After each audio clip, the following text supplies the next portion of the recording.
Cannot do, does not exist. My name is NDIDI and I'm testifying from the UK. Last year, September, my son turned 1 year old. Few days after getting the immunization, he started feeling unwell and started breathing in a very funny way. So we took him to the hospital. When we got to the hospital in our city, they looked at him after all the check for several hours. They said he had issue with his heart. So they referred us to hospital in Glasgow. He got there, he got into bed. I kept praying and calling God to help us. After 3 weeks, he got better and he was discharged. When we got back to our city, exactly 3 weeks again, he became unwell. And the same cycle repeated. We got to the hospital and they took us back to Glasgow. When we got to Glasgow, his situation was not as bad as it was the first time. And we were kept in the ward. For about 3 days, they decided they were going to introduce a new medication for him. So they gave him that medication and his blood pressure reduced drastically and he became very, very unsettled. Throughout the night of that day, he was sweating like someone that ran marathon. They're now rushing back to ICU. When we got to the ICU, they said his condition was so bad that they have to paralyze him and put him on life support. They did. Meanwhile, one of the specialists told me that they were worried about him because his heart rate became so high. So they were giving him treatment, but the more they treat him, the more the condition gets worse. 8 days after that, they said that he was in a very bad situation. They have to put him in ECMO machine. So this ECMO machine, what it does is it will drain the patient's blood, all his blood out of his body, add oxygen to it and remove carbon dioxide. It happened on 18th of November 2024. When they put him on the ECMO machine, the next day being 19th, the doctors, one of the consultants called me to tell me that the situation they saw my son, that he wasn't going to survive. I said my son will not die. That the God I serve said I will not cast my young. He will not die. So he repeated himself. He just wanted to make sure I understood what he was saying. I said my son will not die. So he left me. I was weak. So I had to call my husband who was in another city and join us in Glasgow to come and see what we are hearing. So they came.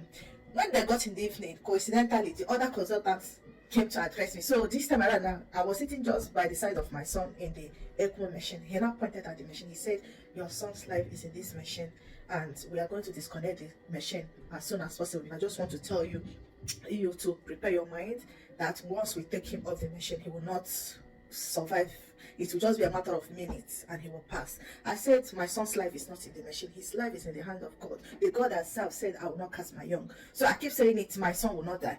So while we are there, my husband now arrived and he said the same thing. My husband said, no, we are not going to bury our child. So the consultant was a bit confused. So he now said he's going to reschedule the meeting the next day so that other specialists who are taking part in the care of my son will tell me what they found. So the doctor advised that I can call my pastor if I wish, that they are going to bring the hospital chaplain in the meeting as well. So prior to the meeting the next day, throughout that day it was a very difficult time. We don't know what to do because there's no place to go to. They have contacted all the centers in the UK that specialize on heart issue, and from all the results they've gotten from the lab, there's no solution according to them. In the night that day, my husband woke me up. He was praying. I was just hearing, they must obey, they must obey. I didn't know what he was shouting, but when I woke up, I realized that he has opened one old NSPPD prayer. I don't know today, just old one. So he was praying with it. So that now occurred to me to not join the next morning prayer. So that morning by 6, I woke up to join. When in the prayer, I heard this prayer point for the first time in my life. Pastor Jerry said, touched the earth and said, oh earth, you shall not receive my body. I jumped up from my bed and I pointed on the floor. I said, oh earth, you will not receive the body of my son. Oh earth, the blood of my son will not spill on you. So I kept praying that prayer. So after the prayer, while I was going back to the hospital, I got outside and I touched the grass and I shouted, oh earth, you will not receive the body of my son. So we went for the meeting. When we got to the meeting, all the consultants that are taking care of my son, they were there, and the hospital chaplain, they repeated everything. One of the consultants said that my son's heart has damaged, lungs collapsed, that is medically impossible for him to recover.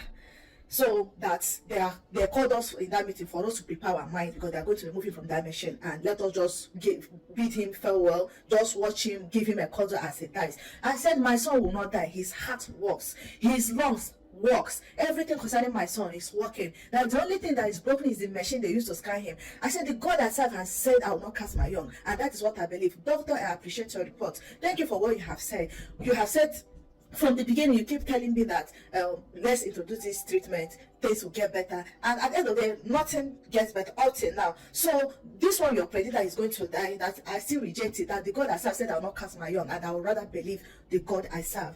So they said that they are willing to leave my son for another couple of days in the machine to give us time to come to terms with what they call reality, that is him passing, so that it won't come as a shock to us. I said no, I don't want him to stay in that machine for any extra minute. I want him to be taken off the machine as soon as possible. If it's possible to take him off now, they should take him off. I'm not buying any time. The only reality I have here is my son is going to cry on that bed, and I'll carry him and nurse him. And I said Ebuka is a living episode.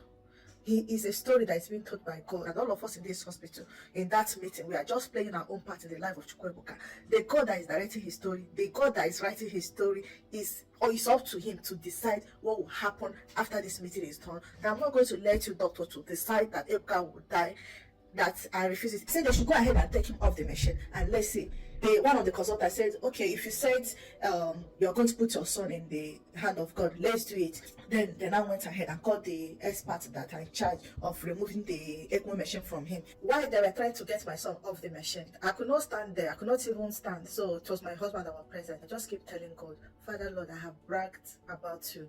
I have bragged of what you can do. I have bragged about your word. Please come and defend yourself. Don't put your name to disrepute. I have told these people that you said I will not cast my young. I have told them that you're an expert in dealing with difficult problems. You're an expert in doing things that are impossible. After bragging about you, please come and defend yourself. When they tried to remove the machine, they followed the protocol to work because they expected him to die within 15 minutes. So when they before they remove it, they just test run it for 15 minutes. By God's grace, my son was still alive. They tried it again the second time, this making it 30 minutes. He still did not die. They removed the machine.